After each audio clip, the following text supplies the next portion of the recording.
ভোলার চর ফ্যাশনে জামায়াত নেতার বাড়িতে স্ত্রীর স্বীকৃতির দাবিতে অনশনে বসেছেন এক তরুণী।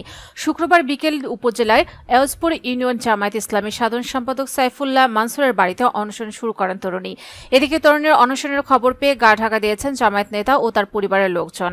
অভিযুক্ত সাইফুল্লাহ মানসুর এলসপুর ইউনিয়ন ৬ নম্বর ওয়ার্ডের মৃত আবু তাহেরের ছেলে ও একই ইউনিয়নের জামায়াতের ইসলামী সেক্রেটারি। তরুণী জানান, সাইফুল্লাহ মানসুর তার দুঃসম্পর্কের ফুফাতো ভাই।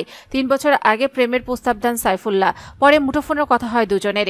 এর মধ্যে গড়ে ওঠে প্রেমের সম্পর্ক।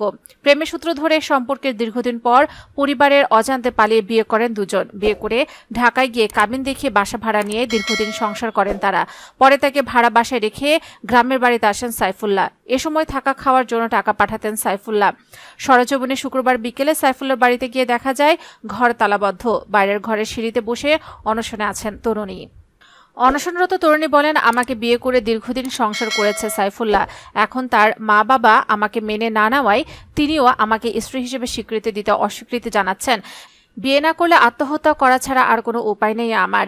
এদিকে ঘটনার পর থেকে গা ঢাকা দেন অভিযুক্ত সাইফুল্লাহ মানসুর। মুঠোফোনে কল দিয়ে যোগাযোগের চেষ্টা করলেও তার ফোন বন্ধ পাওয়া যায়।